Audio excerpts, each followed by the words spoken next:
And they say if you have the slightest interest in real estate, the very first thing to do is to go join your local real estate investor association, because that's how you get plugged into what's going on in real estate. So Texas REIAs is the largest network of REIAs. Why do you care? Why does that matter? Well, the reason you might care, you should care, is because real estate is local.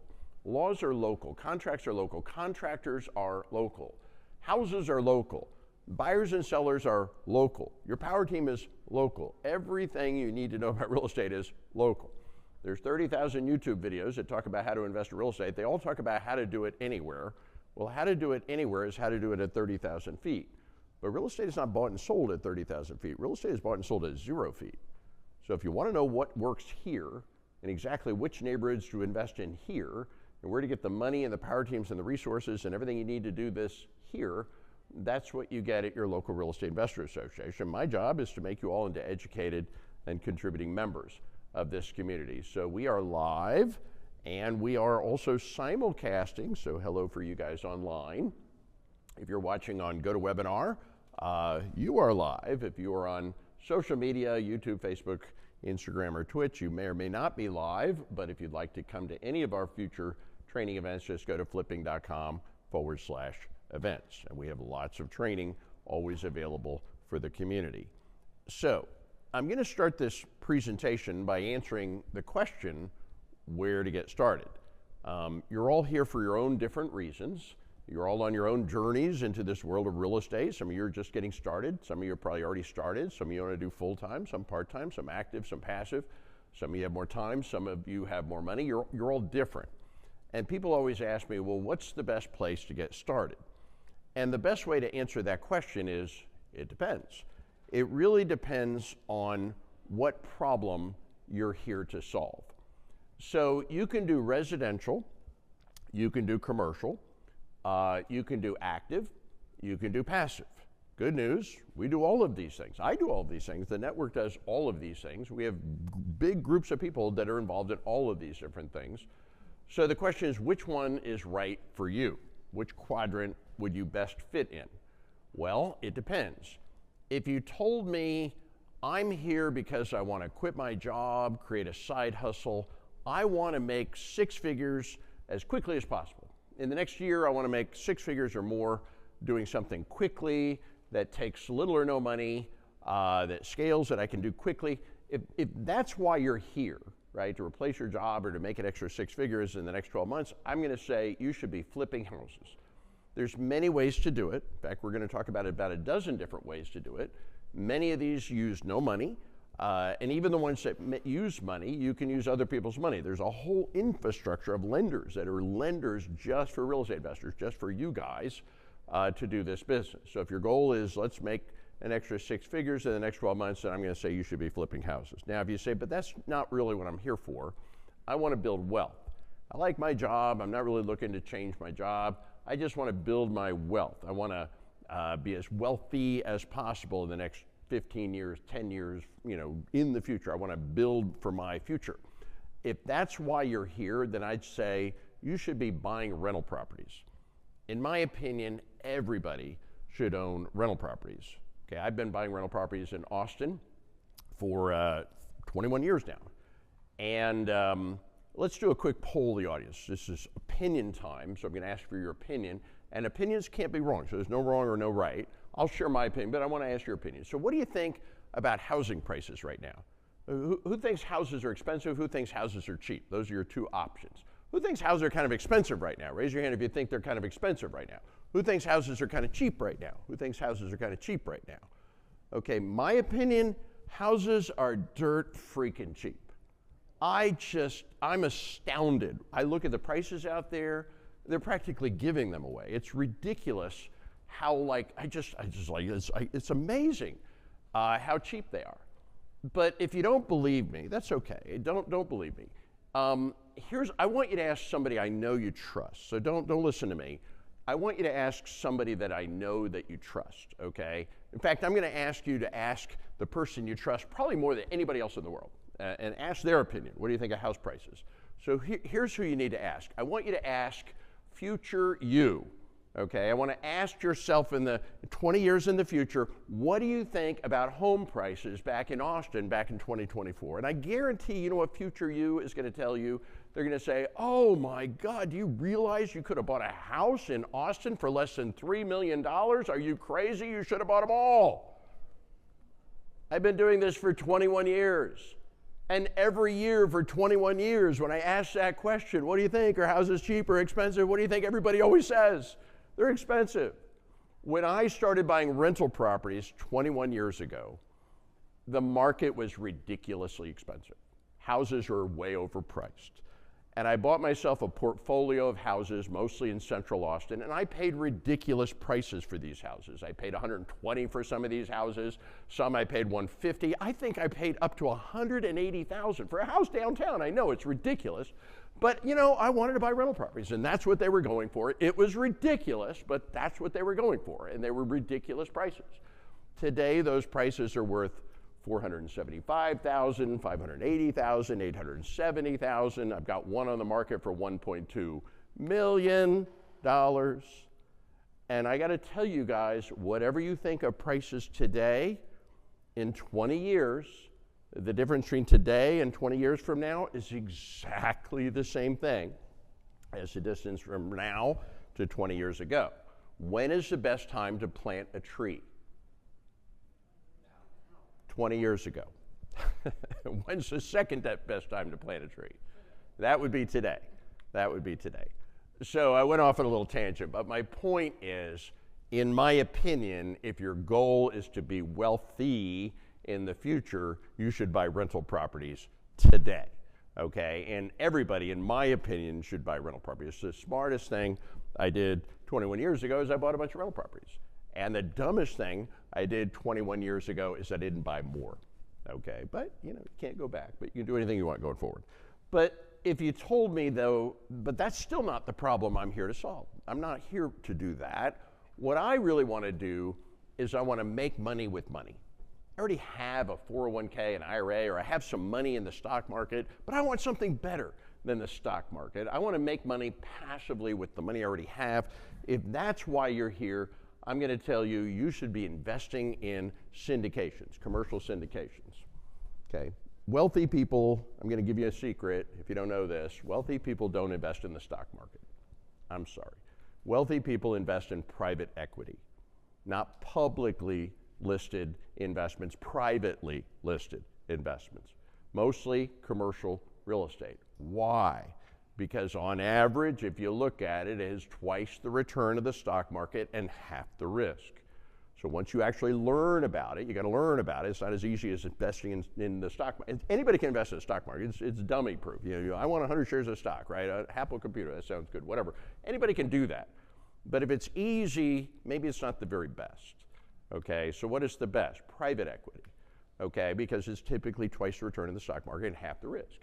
And I got to tell you, people, once they learn about that, once you go behind the curtains and discover there's this little parallel universe of private equity behind the public equity, you never go back to the stock market. Like, I haven't invested in the stock market in 20 years. It's just like there's stuff that you have more control over that has twice the return and half the risk. You're never going to go back to the stock market.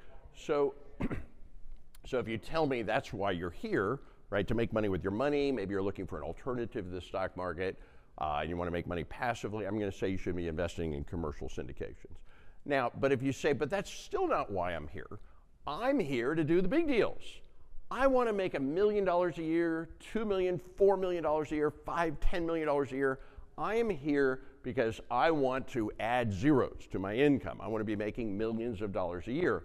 Then I'm going to tell you, you should be doing commercial syndications, because that's where the biggest money is made. That's flipping apartment buildings, and we do all kinds of assets, storage, hospitality, assisted living, whatever, right? That's where the biggest money is made. Now, that being said, it is big money, but it's not fast money, okay? A typical commercial syndication, a commercial flip, if you will, is typically a 5-year deal.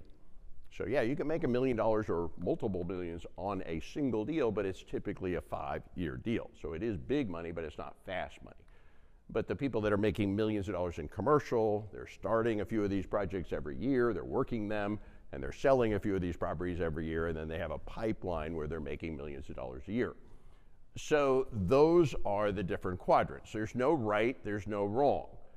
Most people start flipping houses, and then I would say, but you know what you really should do is keep some of the best ones, right? Don't flip them all. I have the Bluebell ice cream philosophy when it comes to real estate. You know, what is it? Their slogan is, we eat all we can and we sell the rest, right? You know, I keep all I can and I sell the rest because I got to make some money too. And then, you know, once you have more money than you need to pay your bills, you're going to want to make money with your extra money. And I'm going to tell you, once you learn about commercial syndications, you're going to put the money into commercial syndications because why? It's twice the return of the stock market and half the risk. And then when you invest in commercial syndications, I'm going to tell you the best way to learn how to be a commercial investor is to invest passively. Because you get to meet the sponsors, you get to see the deal, you get a copy of the business plan, you put $50,000 in, you get $100,000 out, you put $100 in, you get $200 out, right? Could be your money or your IRA money. And you literally got paid $50,000 or $100,000 to really learn how it works. And then you're gonna say, wow, I put $100 in, I got $200 out, that's cool. But the guy I put my $100,000 into, he made $3 million on this deal, and now I know how he did it, so maybe I wanna be that guy. So then you become that guy. So there's no right or wrong, good or bad. They're all good. I love all four quadrants. I play in all four quadrants. And we have resources and a network that does all of this. So I'll do a poll of the audience, though, just out of curiosity.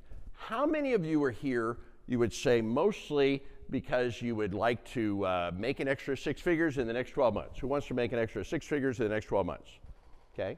How many of you are here because you're really looking to build long-term wealth? Who's looking mostly to do long-term wealth? Okay, a lot of long-term wealth. How many of you are here because you want to make money with money you already have? You want to make money with your money. Who wants to make money with your money? Okay, and how many of you are here because you're ready to do the syndications? You're ready to do the syndications. Okay, so we got a distribution. That's great. So we're going to talk about this stuff tonight. I'm going to tip you into some resources and things like that. We have training, we have money, power teams, investors, and all kinds of resources for all of these quadrants. The Texas REIAs is sponsored by flipping.com, which is the #1 place on the internet to get started flipping. So we love them all. Now, I will say a little side note, if you're specifically interested in commercial, you might want to snap a picture of this. And what this does is just sends a text message. You don't even have to opt in. You don't have to enter your name or information or email or anything. It just sends a text message, and then the system will text you back some resources. So we have a training resource, a training series, free online training series that you're gonna get, Texas commercial. And then you can get tapped into a network of investment opportunities or even sponsoring opportunities. We have over 1,000 accredited and sophisticated investors that will invest in your commercial deal. If you're trying to raise money, we can help raise money. So we're looking for people that have deals and trying to raise money. We're looking for people that have money that are looking for deals. And we put them all together through the network. Now, most of you, though, kind of said you're more looking for quadrant 1 and quadrant 2. So let's start with the conversation of quadrant 1 and quadrant 2. And the good news is there's a lot of ways to do that. There's a whole bunch of different strategies that you can use to generate income and to find off-market properties and to flip properties to generate income and to hold properties. Now, when it comes to holding the properties, I'm going to tell you, we have some very unique resources here at the Texas REIAs. We've been doing this for 21 years. We've analyzed all the major cities in Texas. We pulled literally millions of records out of the MLSs across the state, and we've created these animated heat maps that you can zoom into down to the street level to show you exactly which streets you should buy and hold real estate on and which streets you should not buy and hold real estate on. So making the right decisions in which ones to buy and hold will have a huge difference in your future wealth. And a lot of it has to do with appreciation rates. Appreciation does not appreciate evenly across the city. Right? There's specific areas that double. There's others that appreciate very slowly, okay? So you want to go where the high appreciation is. And we have specific tools to identify exactly what that is. And it's a huge, over time, it makes all the difference in the world. So I'll give you like a very quick and dirty. Travis County versus Williamson County. Here we are in Austin, so we'll talk about Travis County and Williamson County. Williamson County at times has been the fastest growing county in the United States, but the properties don't appreciate nearly as well as Travis County, and there's a reason. And it has to do with buildable land. Because in Travis County, Samsung, Amazon, 50,000 new people move into Williamson County, and they build 50,000 more houses. And then another 50,000 people move into Williamson County, and they build another 50,000 or 5,000 new houses, whatever. I mean, they keep 50,000 new people, 50,000 new houses, 50,000 new people, 50,000 new houses, right? Travis County, you just look at a satellite, ain't no place to build anything, right? It's all built, right? You can tear down a house and build another house, but there's not much room to do anything. It's all built. So in Travis County, maybe it doesn't grow as fast as Williamson County, so you get 20,000 people moving to Travis County, but there's no more houses you can build, right? So you can build one here and one there and a couple over there, but you really can't build them. So you have more people competing for a finite set of resources. That's where property double. But that's an example. And understanding that is a world of difference, when you're trying to talk about building wealth over time. Because in 20 years, when you own a rental property, I bought rental properties 20 years ago for 150. Some are worth $1 million, right? I bought other rental properties 20 years ago for 150 that are now worth 350. Okay, I made money on both, right? But I made a lot more money on some versus others. And that has to do with understanding where to buy and hold and where not to. But let's get into some strategies. And by the way, I'm Phil Grove. You saw that little introduction. I've been doing this for 21 years. I've negotiated over 1,200 deals. I own a lot of rental properties here in Texas, mostly here in Austin. Made a lot of money. Taught a lot of people. I do enjoy talking at REIAs and teaching people. And I will tell you this, teaching people real estate or talking about it is something that naturally happens if you let it happen. And what do I mean by that? Real estate investing is a really dumb idea, okay? So just so you all know, and if you ask your friends, they'll probably agree with you. Real estate investing is a really dumb idea, and it remains a really dumb idea right up until the moment you do what? What do you think? Make money. And as soon as you actually make money, instantly, it goes from being a really dumb idea to how did you do that? Can you show it to me? Right? And we call that bringing people along for the ride, right? So if you have a skeptical spouse or something like that, you got to go show that it works. You got to bring home the bacon, and then everybody's on board.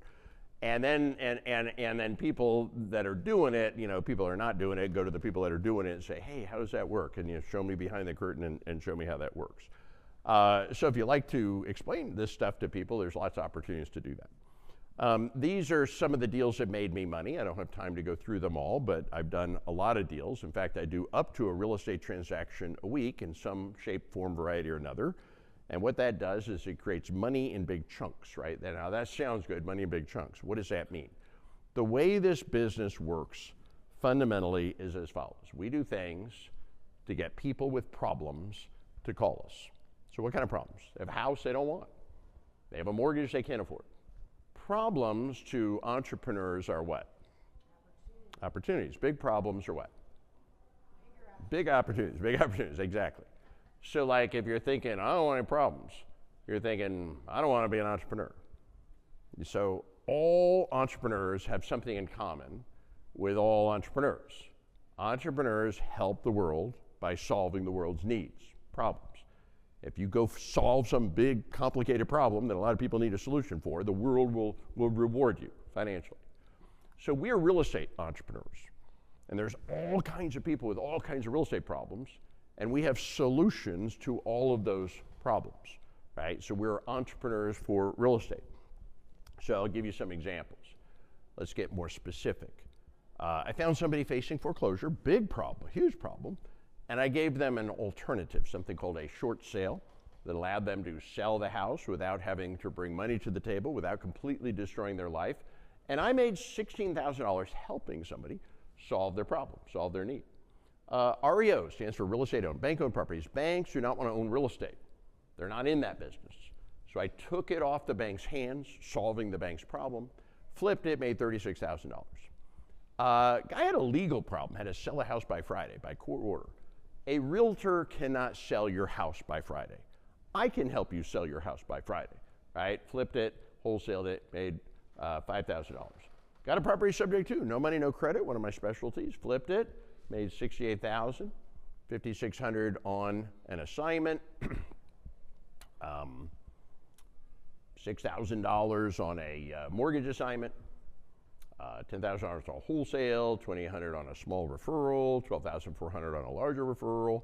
The way this business works is as follows. We do things to get people with problems to call us, and here's the really beautiful part: for every problem that exists, for every situation that exists, for every homeowner that exists, we have a strategy. We have a collection of strategies, but for every problem, we have a strategy that helps the homeowner. It's about helping people, solves their need, solves their want, and gets us paid. We can help motivated sellers, non-motivated sellers. We can help people that own houses and properties free and clear. We can help people that are hopelessly underwater where they owe more money than the house is worth. We can help them and solve the problem. We can get ourselves paid. Sometimes we get singles, sometimes we get doubles, sometimes we get home runs. Sometimes I work on a lead for 6 months, and after 6 months I make $5,000. And I'm like, oh man, 6 months for $5,000, you know, I could have made more money working at Walmart. Thank goodness I'm not working on just one lead at a time. Sometimes my phone rings and that phone call makes me $55,000 in 48 hours. And I'm like, oh man, I wish every time my phone rang I made $55,000 in 48 hours. But that's not how it works either. It's maybe 1 out of 100 phone calls. So the question to ask yourself is simple. How often do you get 100 phone calls? That depends on you and how many deals you're looking at. Do you get 100 phone calls every week? Do you get 100 phone calls every month? Do you get 100 phone calls every year? You can control that. That depends on you, how much marketing that you do and how many deals that you're actually looking at. So there's 2 skills you have to learn to be a real estate investor. I'm going to teach you these skills right now. The first and foremost skill, we're going to just call it marketing. Marketing is what? Finding a deal. Generating a lead. What is a lead? The name and number of somebody that might want to sell real estate. So you need to spend 85% of your real estate time and money on marketing, generating leads. What are those? The names and numbers of people that might want to sell real estate. Outsource everything else. The next skill we have to learn is strategy. Strategy is doing the deal, solving the problem. We buy houses. We help people sell houses and get rid of houses and mortgages they don't want, can't afford. We do that in a variety of different ways that solves a variety of different problems. So marketing and strategy, finding deals, doing deals, finding problems, solving problems. So we use 65 different ways to find off-market, because we only buy off-market wholesale real estate. So I'm going to show you how to find discounted properties, not on the market, but off the market. We use a dozen different strategies, solutions to problems, to help people solve the problems and get ourselves paid. Over half of the marketing methods, by the way, are completely free. And 9 of the 12 investing strategies are actually no money and no credit strategies. And when you learn how to buy houses with no money and no credit, how many houses can you buy? All of them. How many do you want to buy? All of them. Okay, if I throw out a question and you just shout back all of them, you're going to probably get it right, just so you know. I mean, so I'm going to tip you off. And I got to tell you, money, let's talk about money for a minute. Whether you have money or not, it really doesn't matter, because you don't have enough. I don't have enough money to be a real estate investor. Elon Musk does not have enough money to be a real estate investor. So people think you need money. It doesn't matter if you have money or not. You got $500,000 in your checking account, good for you. Go buy a house. Okay, now you're done. Yep, that was it. All the money went into that house. Now you can't buy another house until you sell that house. Well, that doesn't scale, does it? No, you got to be prepared to buy any property at any price at any time. The life-changing deal of a lifetime, it could land on your plate tomorrow. Are you ready for it? So you have to get comfortable using other people's money. Now here's the good news. There's a whole infrastructure of other people's money. This network includes 1,000 private money lenders. Private money is faster, cheaper, better, right? More reliable than hard money or any other kind of money. But you have to have a relationship with the people with the money. But if you do, then you can do any property at any time at any price. So marketing and strategy, finding deals, doing deals, finding problems, solving problems. Let us get started with the marketing. Well, actually, first I'm going to tell you a story. This was actually the very first house I flipped. And this was literally right around the corner from here in North Austin. Bought this house on December 15, 2003. I should have kept it. We keep all we can and we flip the rest. I made money. But I'll tell you a little story. On December 14, 2003, I was scared to death. I was actually being mentored by the two guys who ran this Real Estate Investors Association back then. I called them both on the phone on December 14, 2003. I'm scared. I don't want to lose any money. Are you sure this is going to work? Yeah, it took two experienced, seasoned real estate investors pulling me, kicking and screaming over the starting blocks just to do that very first deal. So if you're scared, I get it, I can relate, and I can help. But I had one other thing that was actually motivating me to take action. I was in a job I no longer loved, and I was in a career that I no longer loved. And I'm going to tell you, if you're spending your time doing something you don't love doing, you need to do something different with your life plan. And that's exactly where I was. I needed a different life. And something I figured out over these last 20 years is, man, you get one life, and it just races by. My wife and I recently had a baby boy, and this last weekend I noticed there was a 15-year-old running around in my house talking about cars. And I'm like, he's taller than me.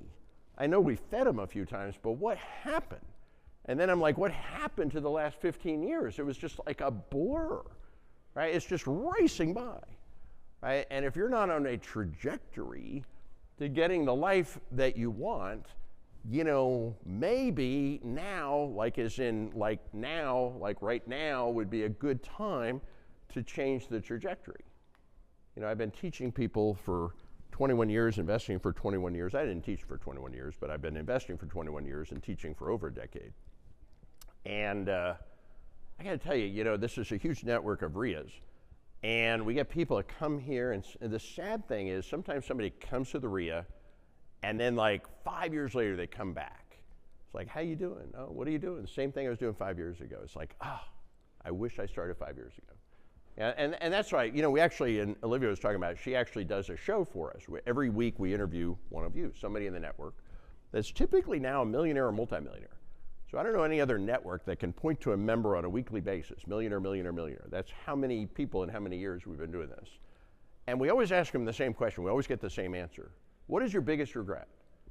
I've never asked a multimillionaire real estate investor that question without getting the exact same answer. What does every wealthy real estate investor that's ever asked that question say? What is your biggest regret? What do you think they say? I wish I would have started sooner. Now think about that. Like, find me a successful real estate investor that doesn't say that. So yeah, now would be good. So let's talk a little bit more about your first deal. Your first deal is your most important deal. Kind of like your first kiss, right? Life-changing experience. First deal, life-changing experience. Everybody remembers their first kiss. Everybody remembers their first deal. I'll tell you about mine. It took me 6 months to do my first deal. I was actually a slow starter. Got it under contract with a contract I got right here at the REIA. Bought it using OPM, was that other people's money, private money lender loaned me the money. Got a contractor here at the REIA to fix it. Got a realtor here at the REIA to sell it. Got a title company attorney right here at the REIA to close it. And I went to that very first closing and picked up that very first check for $15,384.26. And you know, when they handed me that check, it was like you unscrewed the cap, popped out the old brain, popped in the new brain. Because right up until the moment that they handed me that check, I was a real estate investor based on theory. And I wasn't even sure I believed that theory. I don't know if this is going to work, not sure about this, don't know about that. But the second they handed me that check, I didn't know anything different except I knew it actually worked. And I became a real estate investor based on experience. And what I realized when they handed me that check is if I did this and this and this again, I get another check. Worked the first time. If I did this and this again, I get another check. And this and this again, I get another check. But the really big deal I realized when they handed me that check is at that point forward, I would never, ever, ever, ever, ever, ever, ever, ever, ever have to work for somebody else for the rest of my life.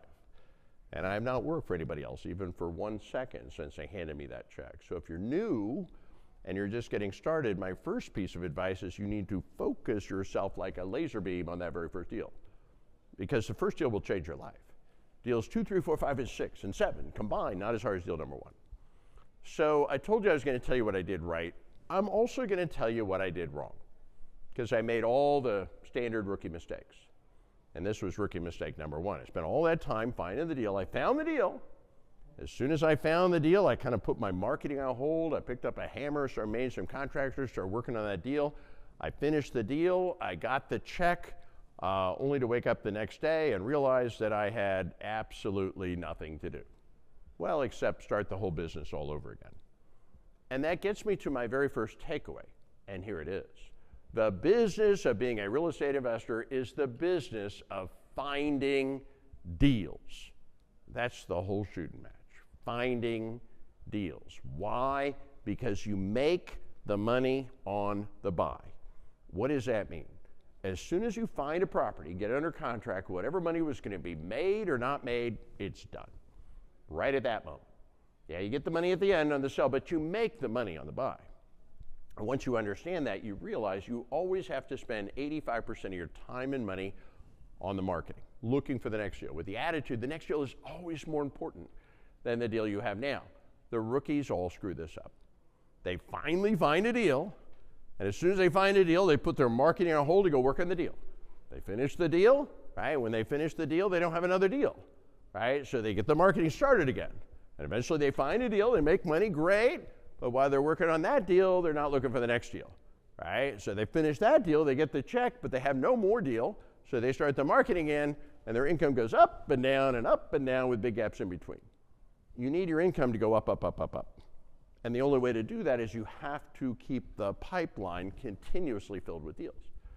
And the only way to do that is to always spend 85% of your time and money on marketing, looking for the next deal, because the next deal is always more important than the deal you have now. And hint, the deals you're looking for are not in the MLS. The MLS is the multiple listing service. It's the retail market for real estate. It's where realtors sell real estate. It's where all the people in the world compete with each other to see who will pay the most. And when you're competing against all the people in the world, some of those people are stupid. And you don't want to compete against stupid. Well, you don't want to win competing against stupid. Now, don't get me wrong, folks. I love the MLS. I adore the MLS. Why do I love and adore the MLS? Because after I buy off-market wholesale real estate, where do I then want to go resell it? On the MLS. It has been proven that any property sold on the MLS will sell for the most you could possibly be sold for, because the whole world's got a shot at it. But that's never where you're going to find heavily discounted wholesale real estate. The very best deal in the entire MLS would rarely be a deal that I would ever take a second look at. So, finding deals, right? Oh, this is the rookie mistake, right? Income goes up and down and up and down and up and down when they turn the marketing on and off and on and off and on and off. No, we don't want to do that. We need to always spend 85% of our real estate time and money on marketing, looking for the next deal. Never stop marketing. Never stop marketing. So, finding deals. Once I realized this whole shooting match is about finding deals, then I started to systematize the process of finding deals. I'm going to show you what I figured out. And I developed 65 different ways to find deals. Actually, that's not totally accurate. It wouldn't be totally accurate to say I developed 65 ways. What would be more accurate to say I found 65 things that work, and I started to do those things. In fact, I need to teach you all a really important lesson, maybe the most important lesson I'm going to teach you today. But for me to teach you this next lesson, first I need to unteach you all something. So I got to unteach you all something. When you guys were in elementary school, if you looked over the paper next to you and you copied down the answers, that was called what? Cheating. And you're all told that cheating is what? Wrong, bad. Okay, we're not a bunch of little kids. Okay, we're no longer in elementary school. Going forward, I need you all to unlearn that. Because going forward, guess what? Cheating is actually the shortcut. What am I saying up here? What I'm trying to say is this. There's nothing that you're trying to do. There's absolutely nothing that you're trying to figure out that I and other people haven't already done and figured out. Everything. and I mean everything, and I mean absolutely everything about this business is completely understood. We know what's in the soil. We know the zoning. We know the people who write the zoning. We know the appreciation rate down to the street address across all the streets, across all the cities, across the state of Texas. We know the exact letters to send to the exact marketing list. We know the exact words to say. We know the exact offers to make. We know exactly what objections we're going to get. We know exactly how to overcome the objections. We even know on average how many contracts we're going to get signed for every 20,000 letters we send out. Everything, and I mean everything, and I mean absolutely everything about this business is completely understood. So once I realized everything I was trying to do and everything I was trying to figure out, other people had done and figured out, I stopped trying to figure everything out, and I just started to, here's that word, copy, right? Copy the 65 tested and proven ways to actually find off-market wholesale real estate. Now, some of these methods that I'm going to show you take time, and some of these methods take money. Some of you have more time and less money. Some of you have more money and less time.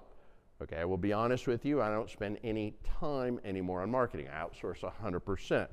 But when you're getting started, you're probably going to insource more. Okay, you can't do 65 things. You don't have to do 65 things. You have to do 3, maybe 4, maximum of 5. So then but you have to pick them out of all these things that work. So what are the 65 ways to find deals? Well, let me show you a whole bunch. You can buy marketing lists, and you can do marketing to those lists. These are lists of motivated sellers. Okay, where do you get marketing lists?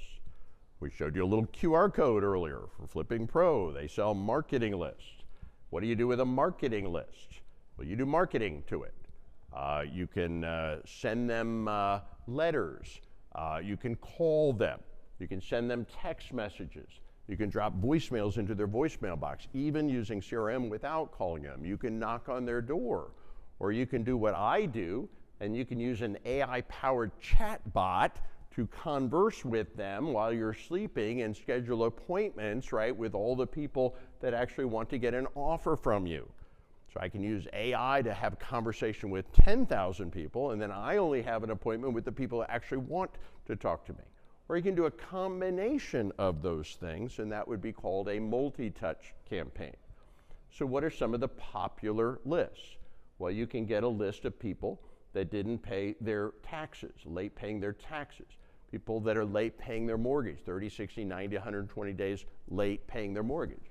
You get a list of people that have filed for divorce. 2 people were combining their income to pay a mortgage, and now one of them's gone. Well, the one that's left is probably having trouble paying the mortgage by themselves. You can get a list of people who've inherited a house from somebody that passed away. People whose credit scores are starting to fall. People that just got dismissed from bankruptcy, certainly a lot of financial distress there. You can get a non-owner occupied list. This is a list of people that own a house where they don't live in the house they own. Well, technically, those are landlords, and a lot of them are what we call accidental landlords. They couldn't sell the house, so they rented it out, or they let a spouse or a friend or neighbor stay in a house, or they inherited a house with a tenant in it. They didn't really plan on being a landlord. They don't really know how to be a landlord, and very often they eventually become motivated sellers. You can get a list of people that rent to people on public assistance. You can get a code enforcement list. You know the city's already driving around issuing citations for abandoned houses, hoarder houses, deferred maintenance houses. Do you know you can get the city to give you a list of every problem property in the city? You can even get an expired listing list. This is a list of people that hired a realtor, tried to sell it for a long time, and it didn't sell. So what do we know about these people? We know 100% of these people would like to sell their house, probably now more than ever, but they probably need solutions that realtors don't offer. Well, hello, that's what investors do offer. So if you send letters, phone calls, chat messages, whatever, to these lists of people that have problems, some of them will call you back. Those are called leads. If you make them an offer that solves their problem, we have an offer for every different kind of problem. Some of them will say yes, and those are called deals. With a website, you can get leads on the internet, bandit signs, 18 by 24 inch signs. They'll see them along the side of the road. Why do you see those signs? Because they actually work. Online ads work, email autoresponders, Magnetic signs, a little sign on the side of your car. You buy the sign once, stick it on the side of your car, you get leads for the rest of your life. Door hangers, you don't want to pay postage, you can pay somebody 10 cents a door to put your door hanger, door flyer on every door in a neighborhood. Here's one that's pretty much free. I recommend everybody do this. Driving for dollars. Just driving around. Sometimes I'm just driving around and I see a tarp on a roof. They might as well be waving a big red flag. Desperate motivated seller, please buy my house. I mean, now think about this. Somebody's most valuable asset, a house, has a serious problem, okay, a leak, and their solution was to do what? Go buy a $5 tarp at Home Depot. How come they didn't fix the roof? No money. Same guy's not fixing the roof, not paying his taxes, not paying his insurance, probably not paying his mortgage. Sooner or later, an investor is going to buy that property.